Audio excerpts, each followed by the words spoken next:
Today is Friday, November 21st, 2014, and I'm interviewing Demas Glass for the Oklahoma Native Artist Project, sponsored by the Oklahoma Oral History Research Program at Oklahoma State University.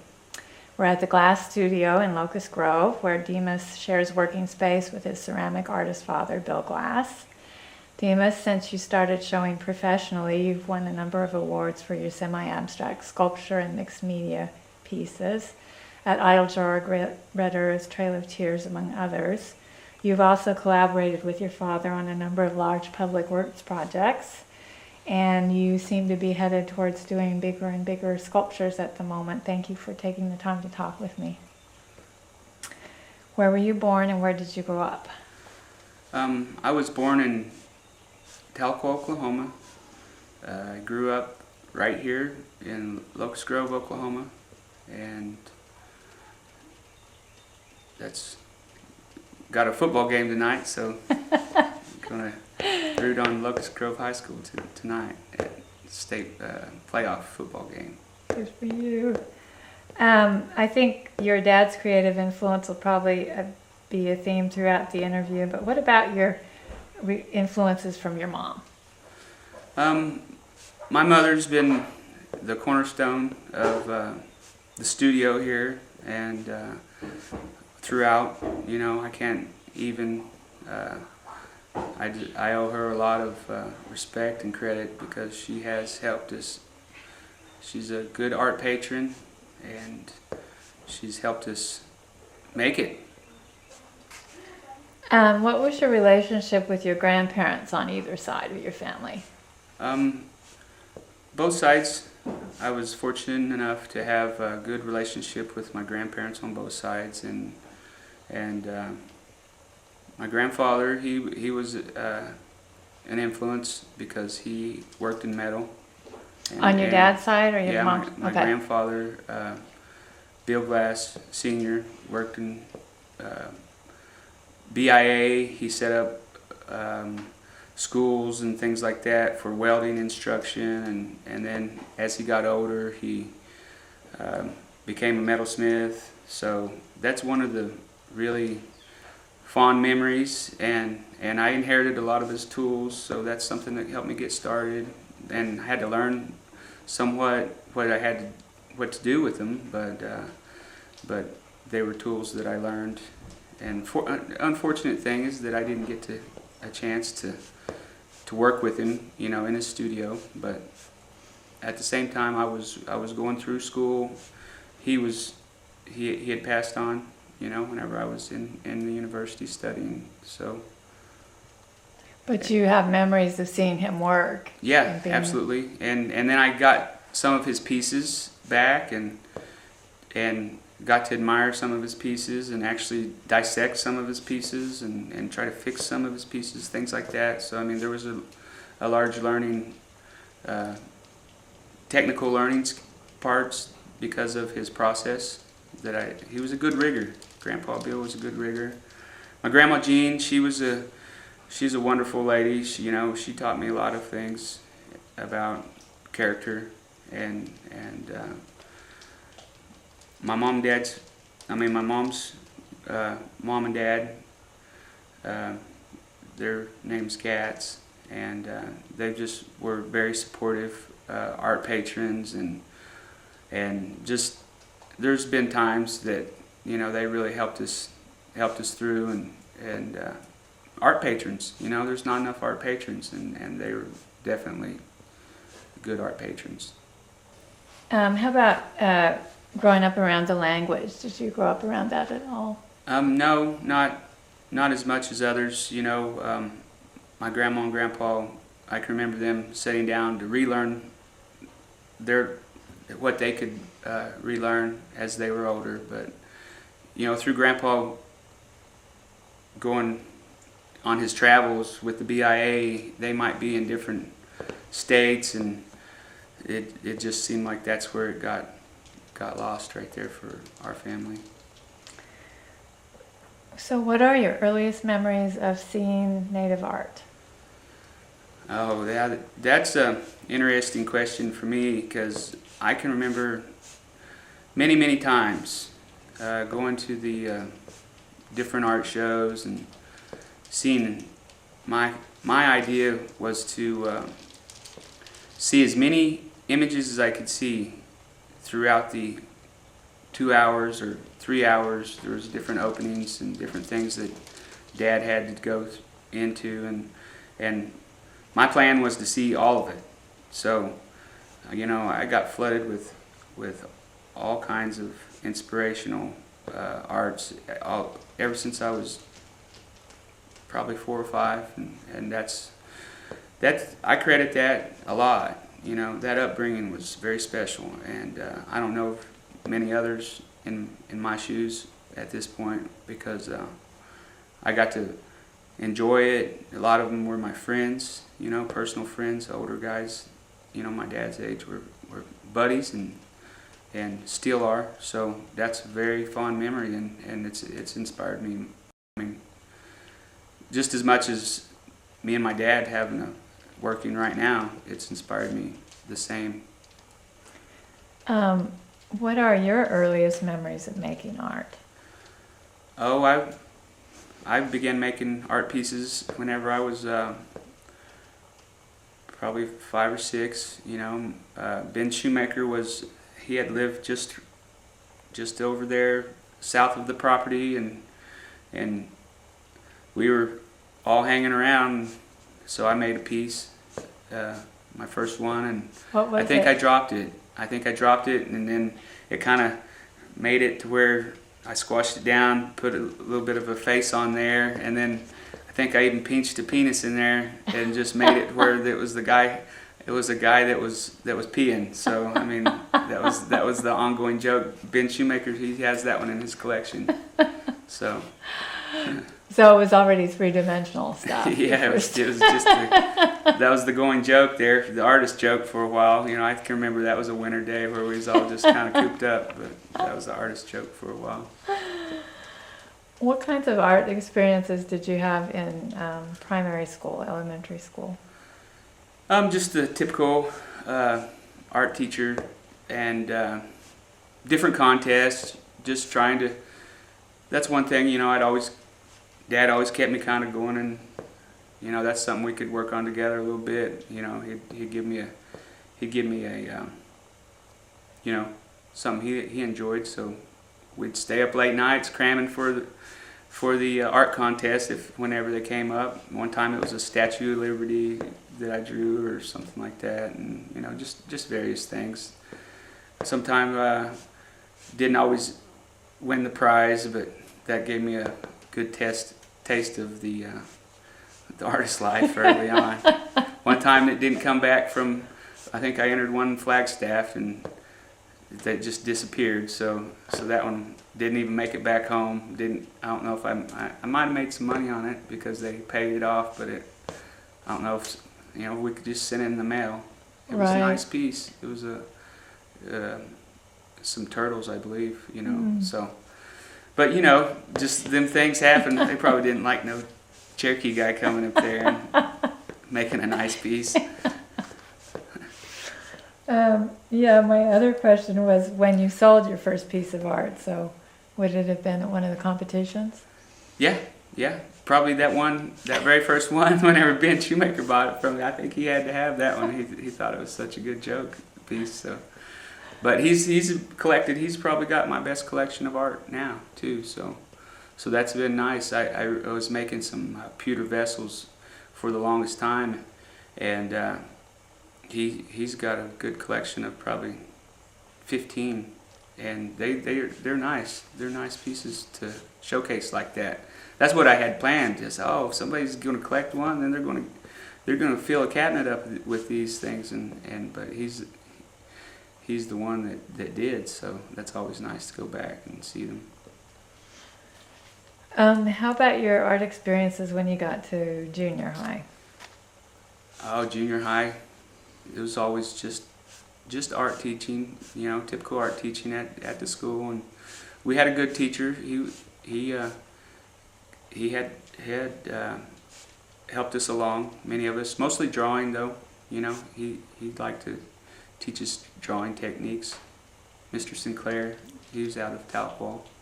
and he was the art teacher there in Locust for many years, and on into high school.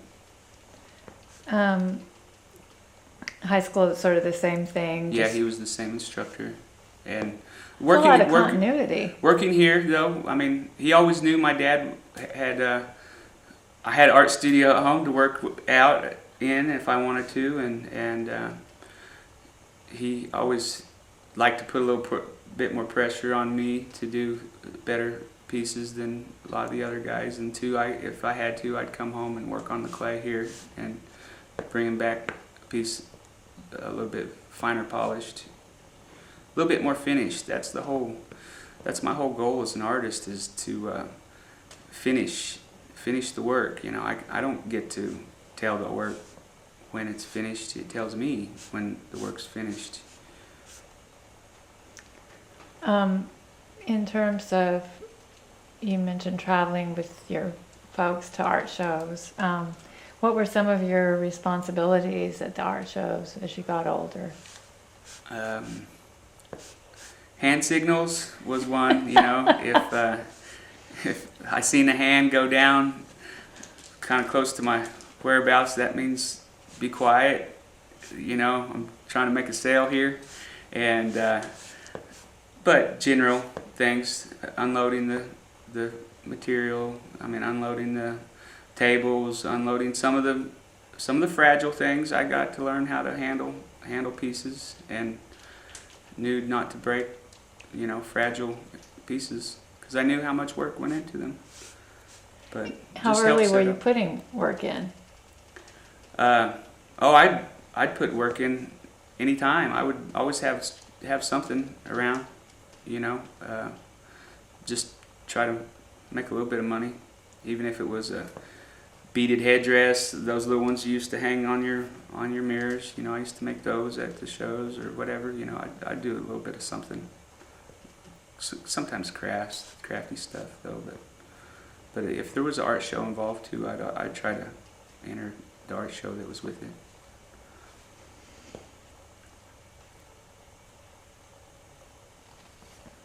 You became a really good wrestler too, I think, during high school, and then you were offered a scholarship at Southern Illinois University.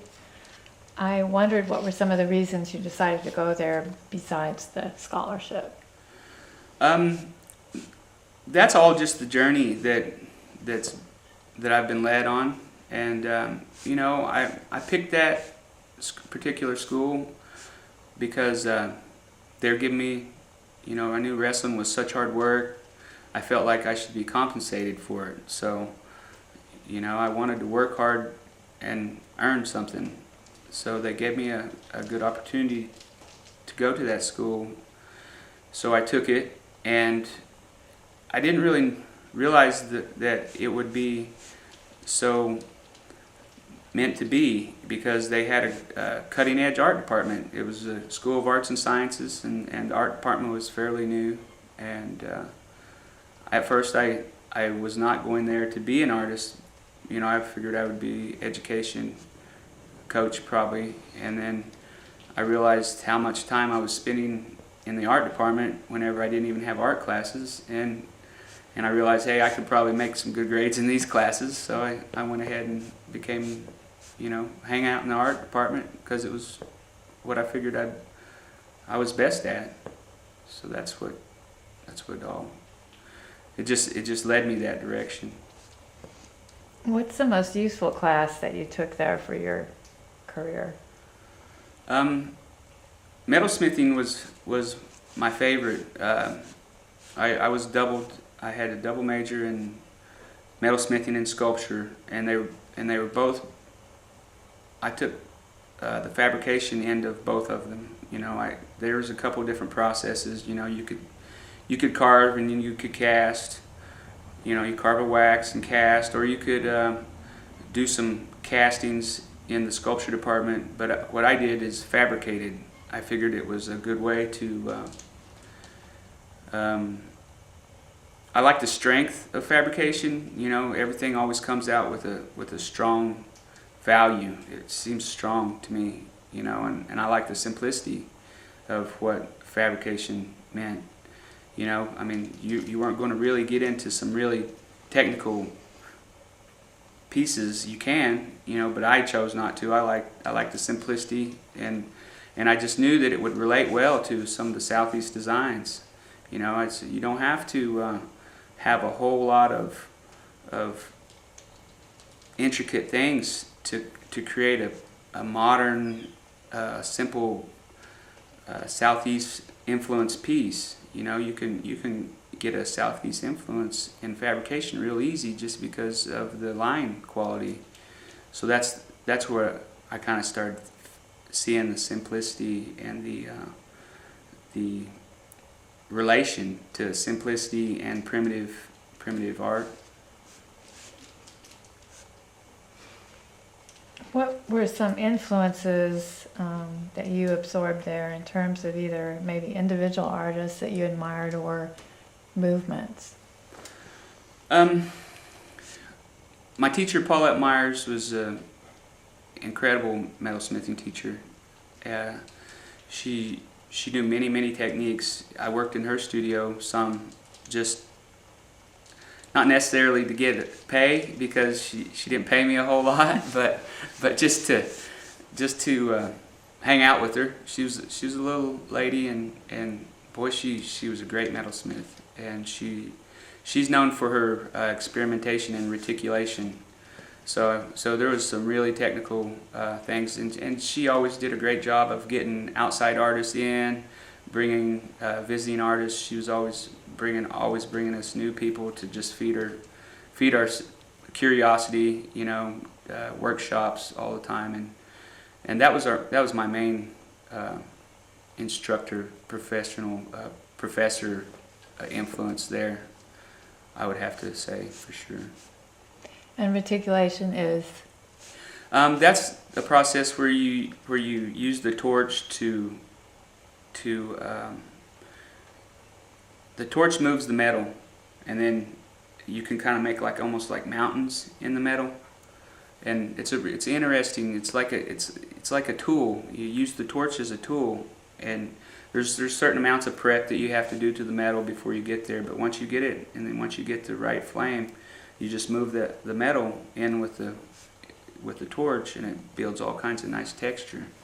And she's been studying that ever since I knew her. You know, she liked that reticulation just so much, and she would get all excited about it. And that last time I talked to her about 3 or 4 years ago, she said, "Yeah, I'm doing." She's just excited as she ever was, you know. And I always thought maybe that something was wrong with her at times, but she was just excited as she always was. So I knew that she was just the same.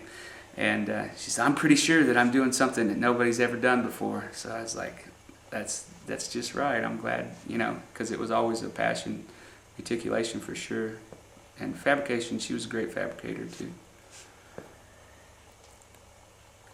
What kind of a degree then did you graduate with? I didn't finish the degree out. I had screwed up the scheduling, and of course, and it was going to take me a year. And in the meantime, I had already showed at Red Earth and did a few things. And that was one of the things I needed to have done was a graduate art show, or not a graduate, but your thesis art show. And I said, well, I already did an art show, and I sold a few of my pieces, so I figured Did you won an award that year? Yeah, I got first place in Sculptor that year, and I don't know. I may have got best in division. I'm not for sure. I couldn't tell you, but to me that was my student art show. You know, I just decided to go and get in there with the rest of them, like I'd always grown up doing, and so that was my show. That's what I figured. And it's interesting because artist parents, they feel this pull because they want their kids to be artists too, but they don't want them to go through the hardship and financial insecurity.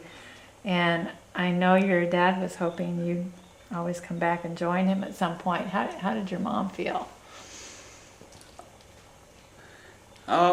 like I said, Mom, she's always been a supporter of artists, and I mean, she's done a lot. She's kept us fed and entertained, and anytime anybody comes, she's helped out, and she's done. She was glad to have me as part of the team, and she wasn't worried. At first maybe, but then I made a few pieces, and she realized that I had a chance. What was an early award you feel was really important to your career?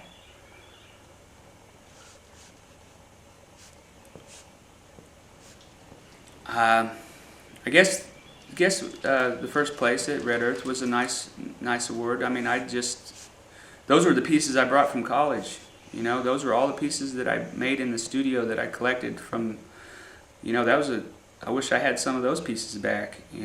That I don't have no more, and so those were pretty important. That was a pretty important first show, just to get out there and feel like, yeah, these are pretty good pieces. So that was important. And then after that, it's not. You're only going to be judged on the awards. That's never something you can hang your hat on, because it's only perception. A judging is just that guy's personal view, and it's really hard. It's really hard to take that as defining your career, to me.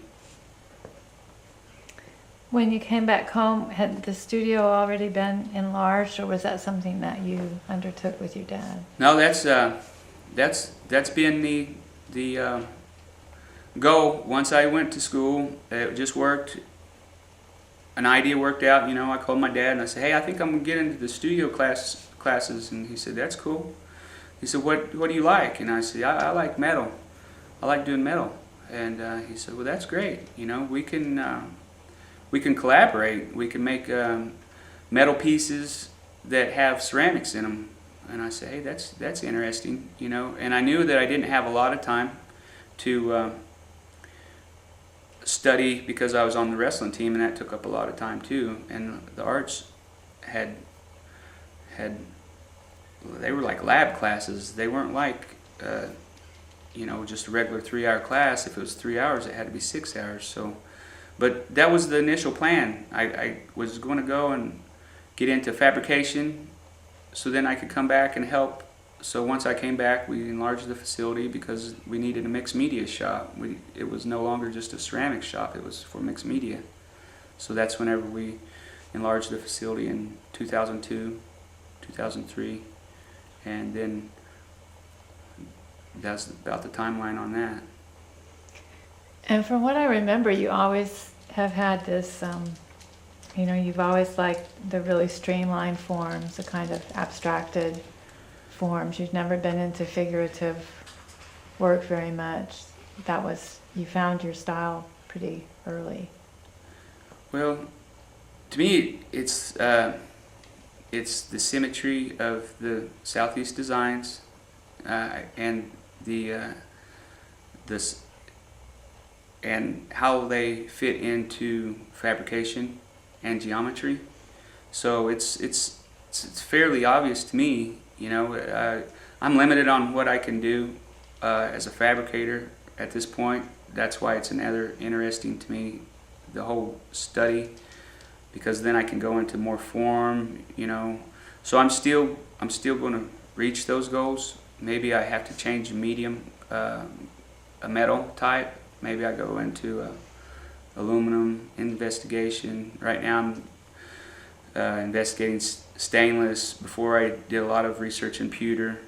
I've done some research, mixed media, a little bit of jewelry stuff, but it's based on what I can get away with the material. Truth of materials is always something that you have to know what you can do and what you can't with this particular material that you're studying with at the time. So eventually things will change, but right now it's a It's just what I have to do to accomplish a nice piece right now.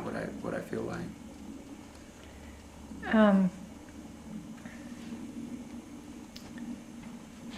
How important have galleries been to your career so far? I've not really showed in galleries too much, you know. I would like to, and I intend to, but right now I'm still studying. I'm studying a lot about my craft, and I study every day, you know. So, you know, I'm learning machines and learning processes, and I've already been through a few phases that I think I've filed away. I know those certain things, you know, and then I just go and study into a different material, metal, you know. It's a different metal, or mainly metal. It's my investigation into metal right now is what I strive to do. For some reason, it's not necessarily calming, but it's just how I am. It's just what I like to do. I like to always dig into a different process in metal and try to feel comfortable pulling it off. You know, I'm not ever going to master it, and probably that's why I picked it. You know, I picked it because I knew I'd never master it. I just wanted to investigate. So that's my time is spent, you know, doing that. But I intend on finishing up a little studio over there closer to home so I can roll out of bed whenever I got an idea and work on it too. But there's times with this metal, the scale that I'm doing right now, I've known that I have to attack this scale at this point in my life. If I don't spend my time working in a larger scale now, it's not like I'm going to start doing it in 15 years, you know. Because it's a strength. There's a strength element too. Physical. Yeah, it's just demanding. You know, that's where I'd like to have another little place that's smaller metalsmithing, and I got it over there. I just need a little bit extra time to get it going. You know, so once I get that going, I'll have a little bit of smaller, intimate pieces that are just, you know, I can stay warm and stay cool easier, and make a few of those, you know, along the side. Well, speaking of smaller pieces, I saw just a couple of the, they're like stands that you created for Sharon Erla's paintings, as opposed to a conventional frame. Do you remember those collaborations? Not really. Okay, I just saw them on the web, so. I didn't really realize that I must have just made those got on to doing what I was doing probably. Okay, they look good. How important are commissions for you? That's been what we've been working on, and that's what I see is the way to really change people's perception. Art is a powerful thing, and it's nice for somebody to have an art collection, but if we can get the art to the people publicly, I feel that that's as powerful of a vision that you can give somebody. You know, I heard somebody say, I feel rich whenever I admire my pieces. I'm surrounded, I have a richness in my soul, is what she was saying. You know, I have a richness in my soul because my art pieces surround me, you know. And I said, that's cool. You know, that was a nice perception that she had. Virginia Stroud, I read that she had said that. And I like that idea, but let's put it out there for. I mean, we're in Oklahoma. We've got to reach the masses of people that can start to have appreciation for art. We need more people to appreciate art around in this community. And two, my philosophy on public art is, if it's big enough, it can't be denied. You're you're in the space of the art. You know, if you're in the presence of that piece, it changes. You know, you're in that piece's space then, and that's the feeling that I'm trying to convey to people. You know, is that, whoa, you know, wow, you know, you're existing with that thing then, and that's what I like. That's what I like. I like to feel like it's, you know, I often said that whenever you go back to see an old piece, it's like revisiting a friend or something. But this is a really good. I don't know exactly what happens there, but if I can get it across to other people and the way I feel, that's all I'm trying to do. So let's talk about is it right that the Passage was one of your first big public sculpture projects that you did with your dad? Yeah, that was the one. We built this shop, and then we were fortunate enough to get an opportunity to create the Passage, the art that goes in the Passage. Hargraves Associates were the architects, and they're known for doing outdoor. You know, I think they're known for outdoor themes, and so we partnered with them to build the art pieces that goes inside their public events area, and I was the metals in charge of the metals. I was the metals leader on the team, and Dad did the ceramics work, and we had a team of artists. And Robbie Mcmurtry designed a portion of the pieces. His was cut out by a friend of his, and then he powder coated those and put them on there. But the other section was 7 6-foot medallions, and then a 8 by 12 water spider that was down in the wading pool at the bottom. So that was kind of all the metal work was my pieces, and then the ceramic work was Dad's part, and co-designed by, you know, but the whole thing had a theme. The whole idea was a theme. All the pieces were stylistic interpretations that were found within a 15-mile radius of the Chattanooga area. So it was actually bringing back a history, you know, on what kind of art was there. So you're talking about examples of older designs that were found within that? Yeah, there's stylistic interpretations. That's just if you go and research a gorget or whatever your inspiration might be, but then you're changing it around and you're putting your own twist on it. That makes it fresh again, and you're just using the old designs as a, you know, you're showing your heritage.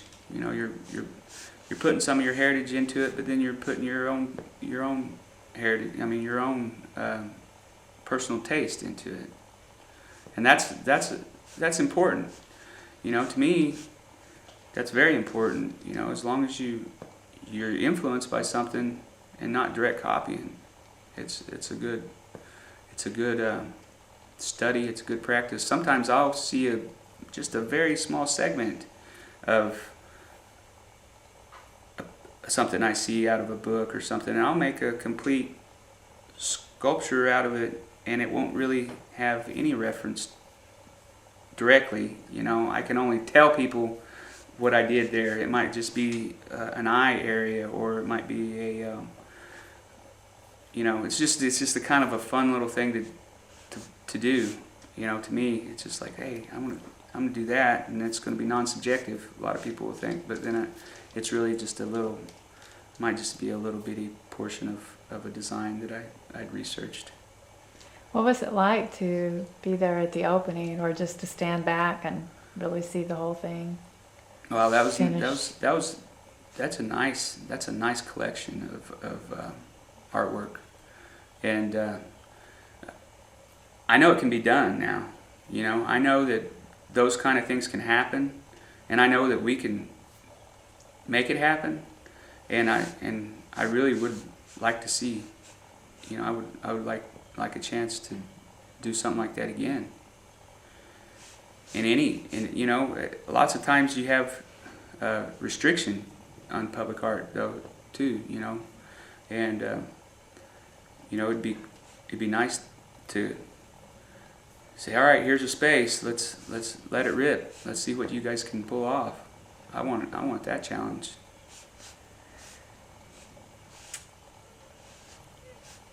At the moment, when you guys do, when there are calls for proposals, do you and your dad share that responsibility? Have you done much of that since the Chattanooga? Yeah, we team up and come up with concept, collaborate as much as possible.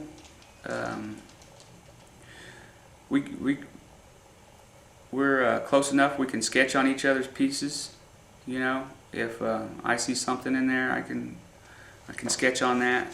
You know, here I part mine. You'll exchange sketches. Yeah, I throw it. Here's my idea, and I throw it over there, and he looks at it, and he sketches on it, and I bring it back. I sketch on it. You know, it's a very fortunate. It's a very fortunate thing. You know,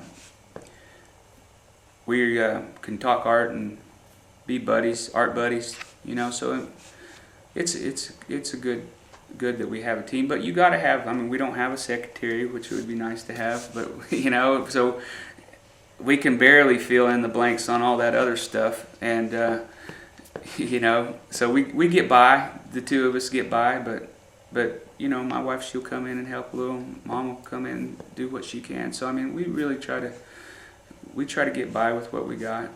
Family effort. Do you have other employees here right now, or? I'll have a guy come in and help me. DJ Bowen, he's a childhood friend. He lives right down the road, and he'll come in and help me from time to time, you know, and a lot of heavy stuff. So he's a strong guy. He can come in there and help me do certain things that need to be done. And when you're working on a big scale, you must be spending a lot of money on materials. So how do you do that and still manage to survive while you're trying to finish a project? Yeah, that's the hardest part. You know, that's the hardest part. We try to do these big ones, and they take sometimes a year out of your time, and they happen slowly at times, but then they need to go fast at times too. So, you know, it's important to just pay yourself as little as possible and try to make it through. Yeah, you know, I mean, we keep the money, and we don't, you know, we might make a piece on the side here or there, you know, to kind of help make it, but you know, we got to make the money stretch so we can finish the job. And lots of times there'll be, you know, checkpoints. You get to this stage, and then we write off. You know, that's just part of the process we've developed, you know, phases. So you get this area complete, then you get to go to phase 2 and get some more money to run through that. So it's a bit of a process that we've learned too. What's been one of the most frustrating public works projects, maybe not artistically,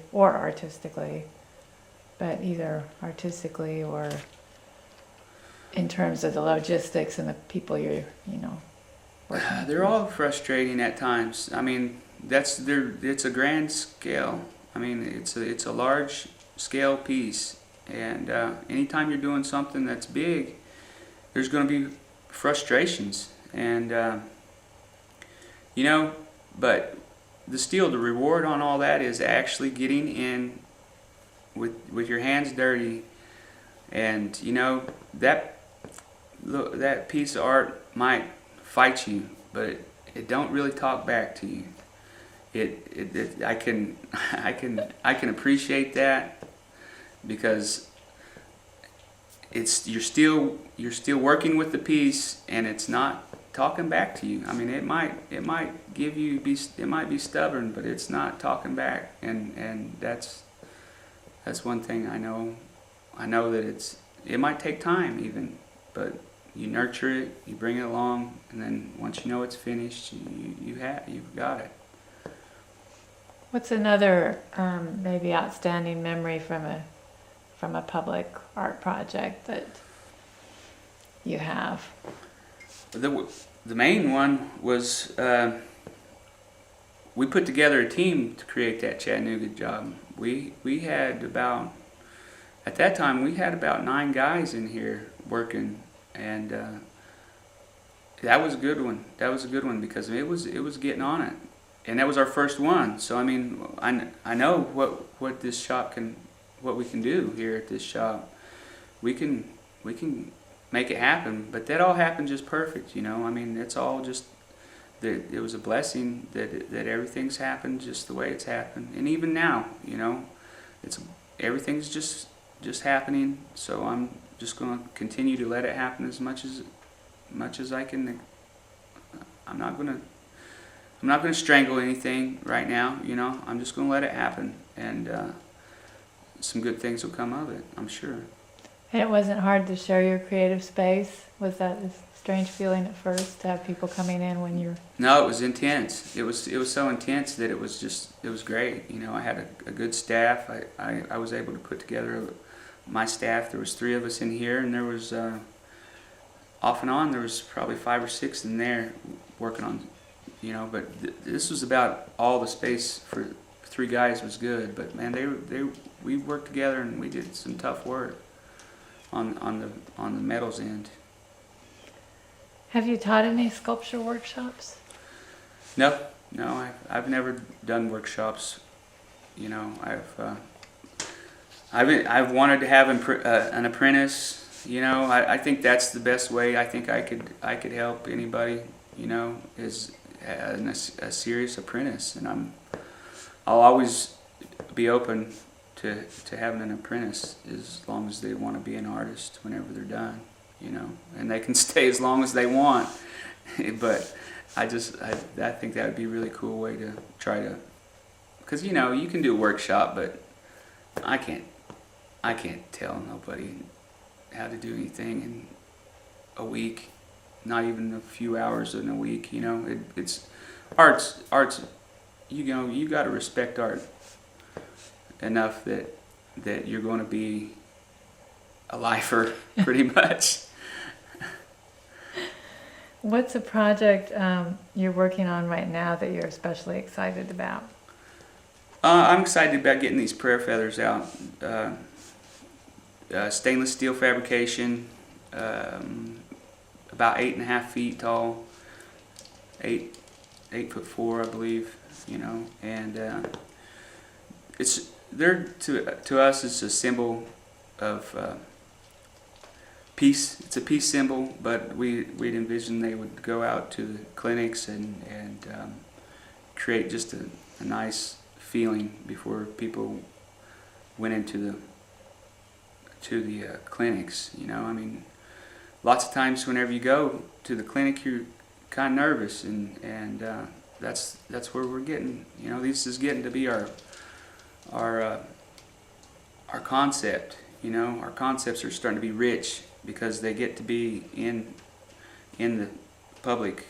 You know, and you really need. That's where I see. Even whenever we did Chattanooga, I feel whenever we go and do the public art pieces, we got to come up with a really good concept, because you got to nail it. You know, you got to nail it. It's going to be right out there.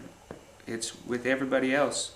You know, they share its space and you share their space. So you got to come up with something that's a nice concept that it's got strength in it.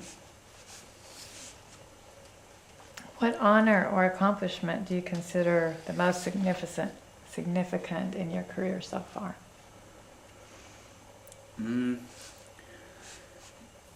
Just being an artist, you know. I mean, that's about, a lot of people have to work and do different things, and I'm very blessed to be able to be doing this still and hanging in there. And the more I hang in there, the more I think that I'm gonna be able to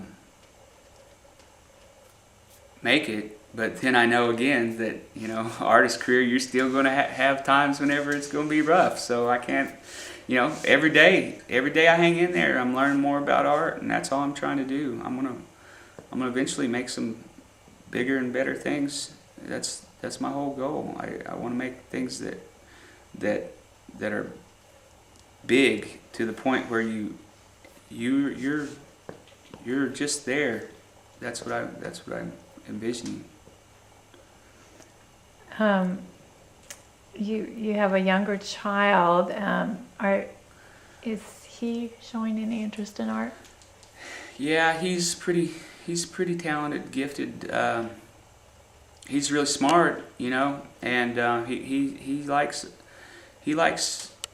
It's a modern kind of art, though. He's taken on to the gadgets and things like that. So I mean, things are changing. That's what I see. Art is changing, but he still draws and things like that. So I mean, I'll give him a shot. It's about time. He's about 8, and like I said, I'm gonna have that studio over there. So I figure I'd get him going with some light gauge fabrication before long. Kind of getting him in there, see if he can solder, do some technical things. If I could teach him a few of those things, would be good. Let's talk a little bit more about your process and techniques. So I understand you mentioned stainless pewter, carbon steel, and sterling silver. What types of qualities does each different metal have that makes them useful for that particular project? The research in metal is such a vast, like I said, you'll never, I can never feel like at first I said, I'm going to master this metal, and you can have a grasp of it, but you're never really going to feel like because there's so many different applications. So you can only just do a little bit of that application and get used to it, and then you might have mastered that one particular application, but it doesn't mean that you mastered that metal. So there's always tons of different things. Even if I got to where I could move on to the next metal, kind of graduate from that metal, then there's still another processes. Just like I said, my teacher, she did reticulation, and then you can cast, and you can do granulation, you can do all kinds of different techniques. That it's just a lifelong study, and that's all I try to do. I just try to expose myself to different metal just to see what but just exposing yourself to a metal doesn't mean that you've grasped it. Doesn't mean anything. Just like running a bead. A guy can say, yeah, I can weld, but yeah, you just welded. You just got a bead and ran it on a piece of metal whenever it was already prepped for you and everything. And that's just one particular usage. That's not in this particular orientation when you got these two things lined up. And there's really a lot of, it's a lifelong investigation. And probably anybody that works with metal will constantly can say, yeah, it's something that takes years and years, and one of these days, I'd like to be able to consider myself a master at it, but I'm not trying to go there anytime soon.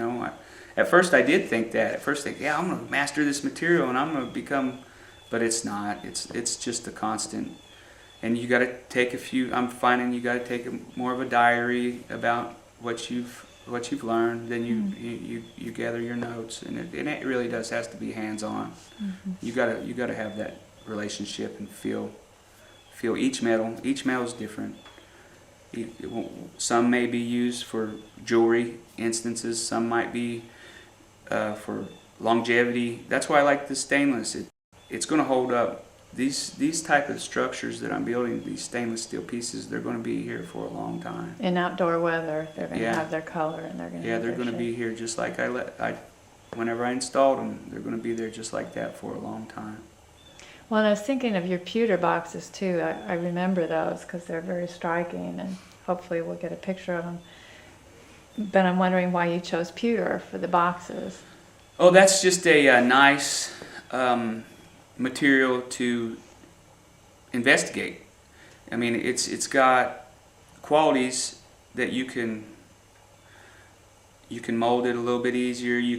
I can use the same fabrication techniques that I do with my larger scale pieces, stainless steel or carbon, but I can do it in a small scale investigation. You know, I'm just trying to work out some kinks and do some study and design and come up with a plan sometimes. Oh, okay, I can fabricate. It's steel sheet fabrication. That's what's intriguing about that.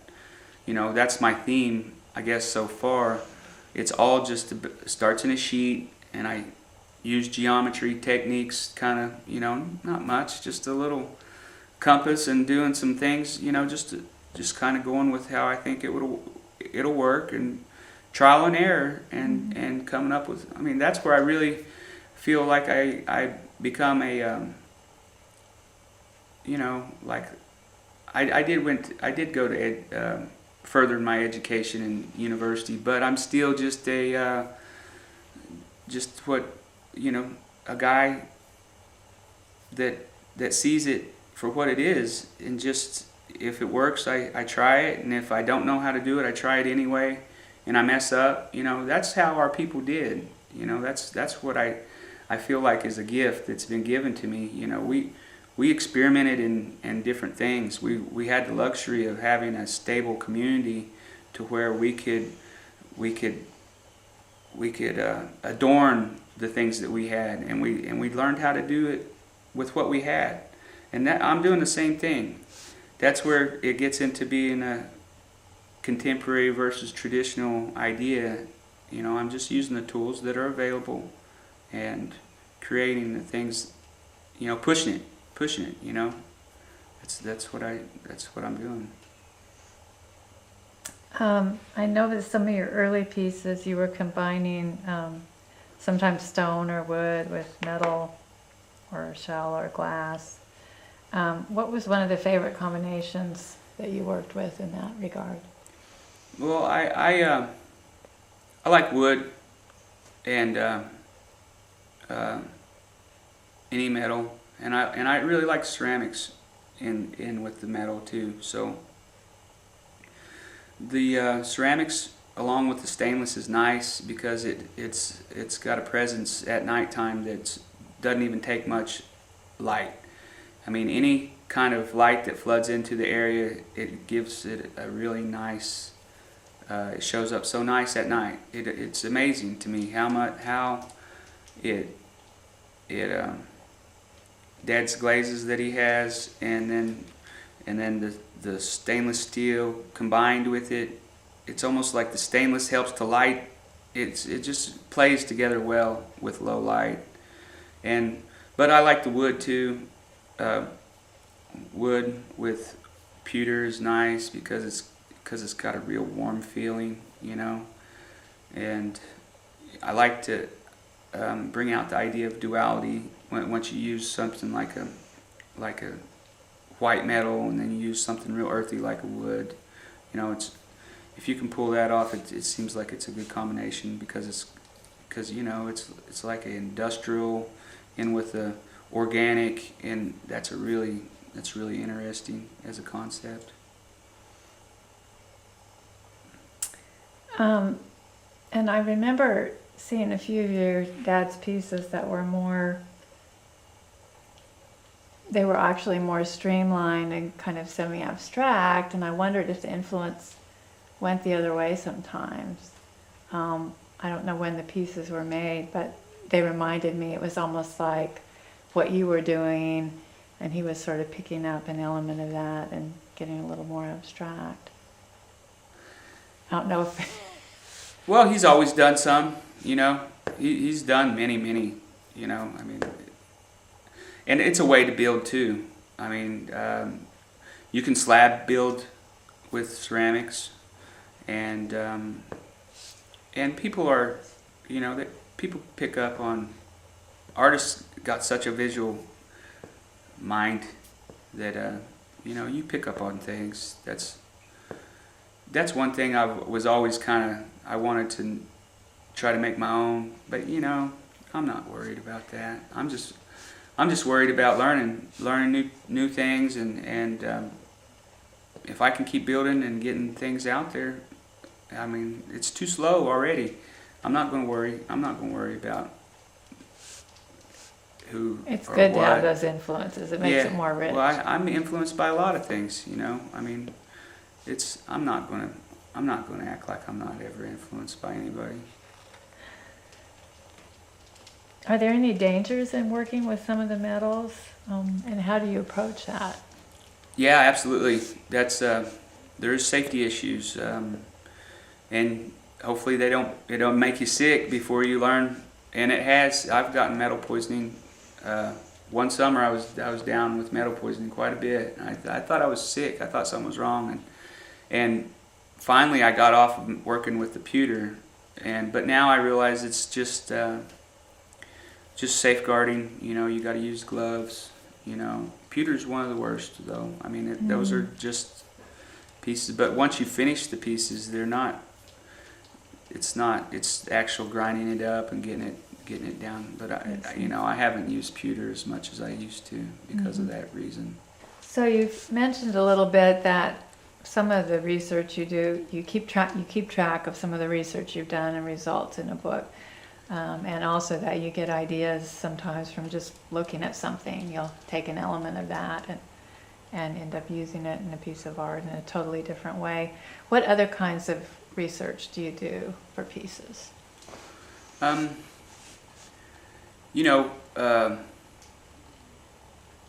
I've found it very fun to just have to see something in an object also. I'm lucky enough to be not in an urban area, in a rural area, so I want to see as much as I can from the nature part of it. It might not lead to a piece of mine because of some of the elements that I'm using, but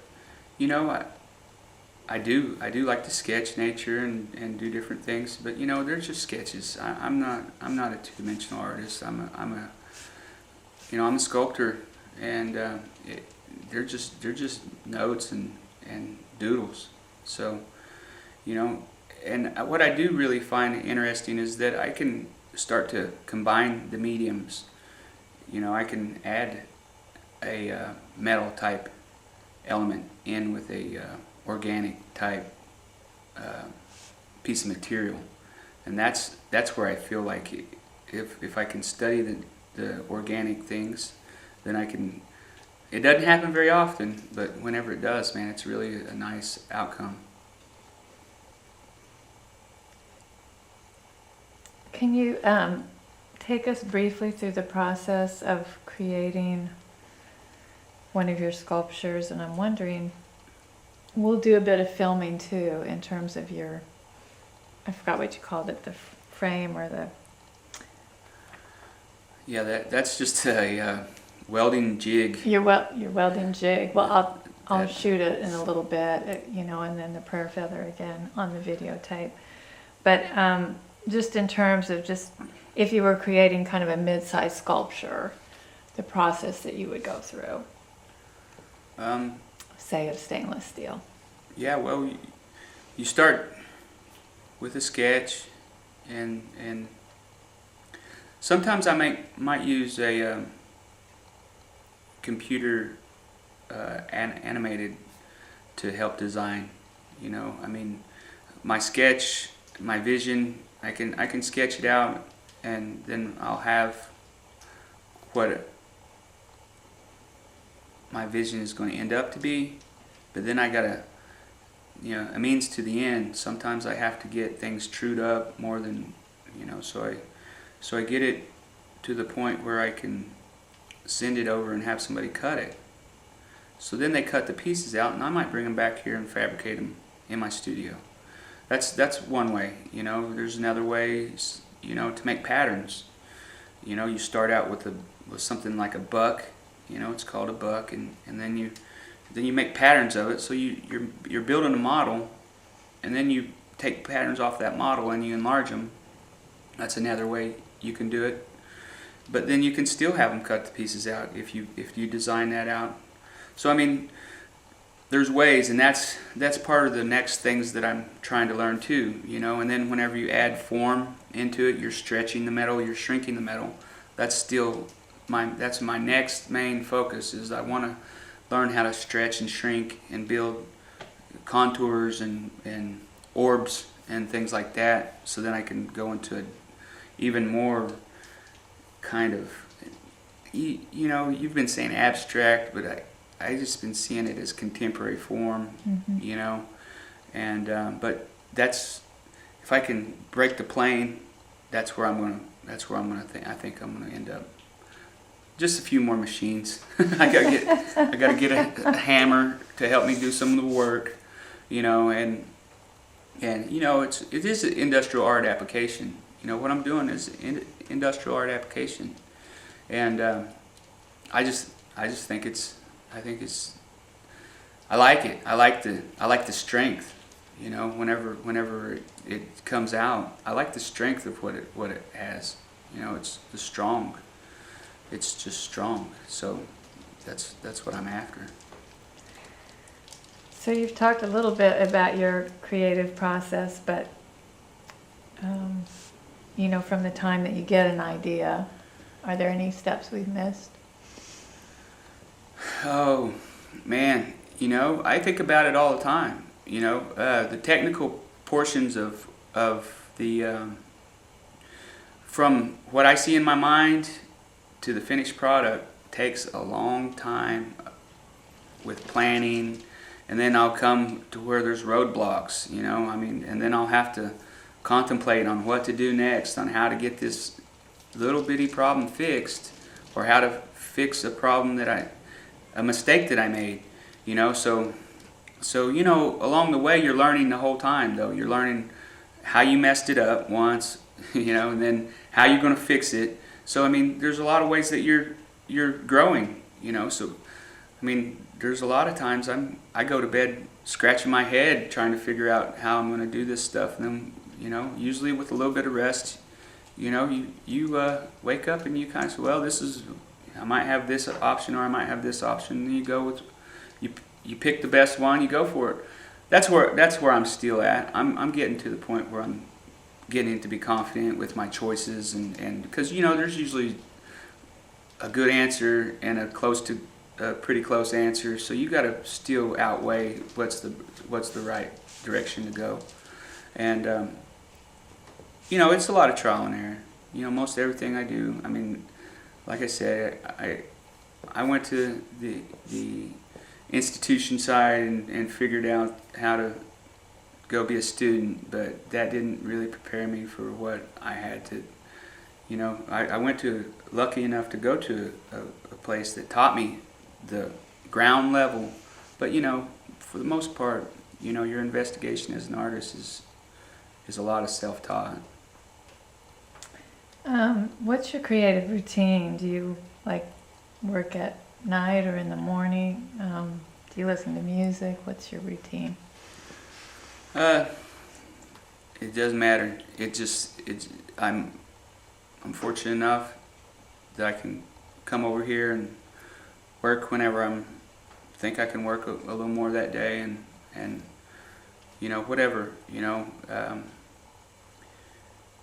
it's just being around it, being around it as much as you can. It's taking time to be able to prioritize and try to get yourself to the point where you feel like you're around it enough. Your goal is to be around it, but you've got a family and you got a kid, you got other obligations.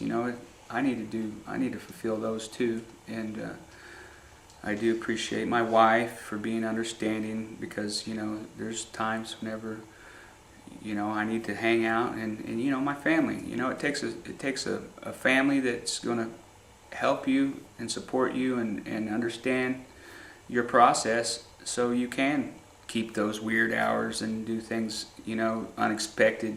But that's how we are. We got to be able to do it. There's just, I think an artist sometimes feels there's not enough. I mean, at least me, I know I feel that way.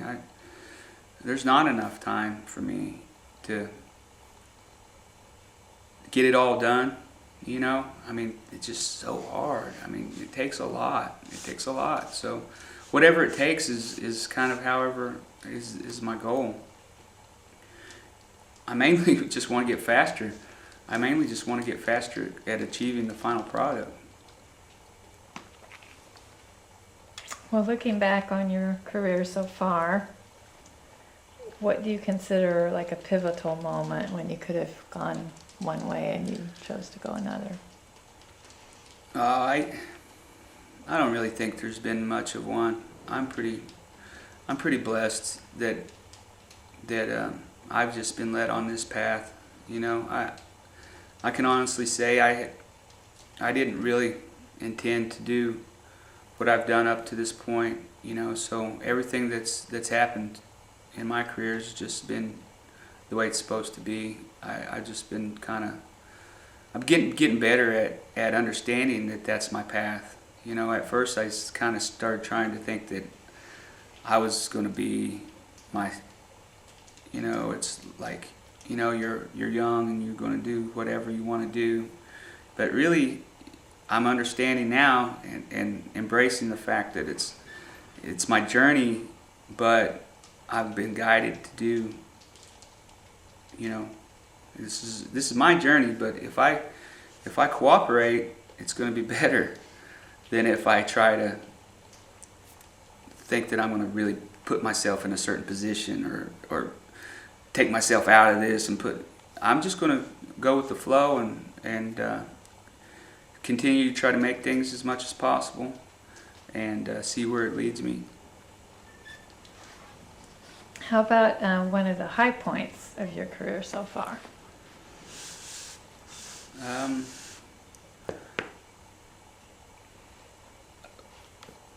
We built a piece out of the studio that was and I was the overseeing of the metal fabrication. We helped.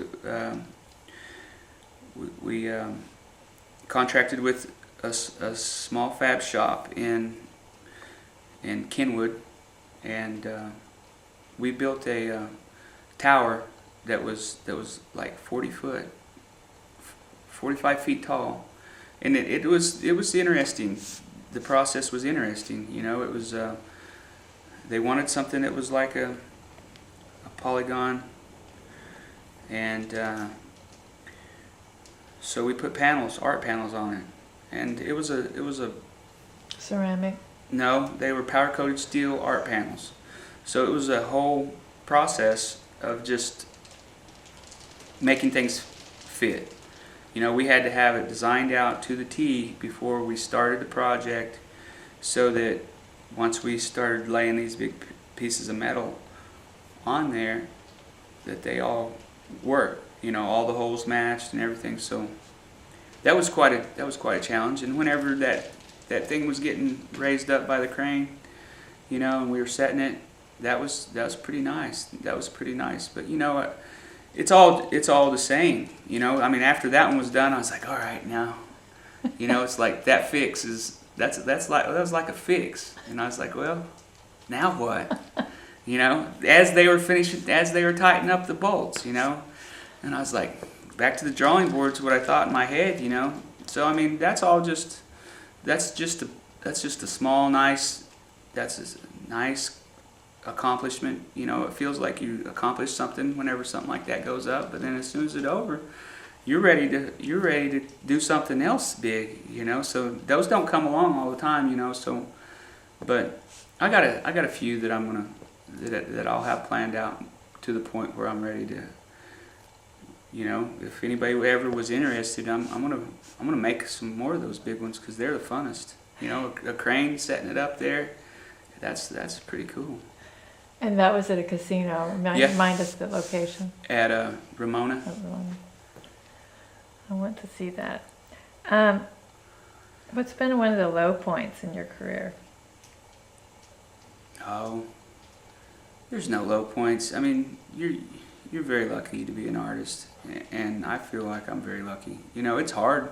It's hard. I mean, there's nothing that's easy about it, but you get used to that. You get used to what it takes to try to accomplish these goals. Is there anything that we've forgotten to talk about, or anything you'd like to add before we kind of take a look at the prayer feather and also your machine over there? No, I really feel like this is a blessing to be an artist and to be a creative personality, and I just appreciate all the people that's helped me along the way. My parents, my grandparents,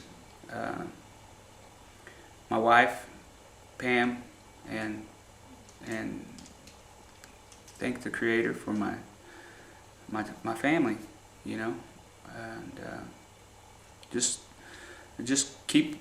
I'm just going to keep doing what I'm doing, and it's all going to be fine, because that's the way I've done so far. And like I said, I'm feeling more comfortable with that responsibility now. I'm starting to feel like, okay, I knew there was some level of responsibility, but now I'm really feeling like that I'm starting to be comfortable with it. So.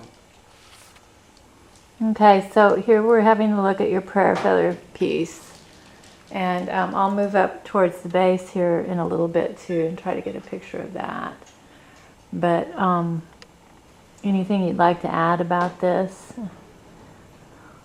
I remember you talking about possibly adding some ceramic on the sides at some point too.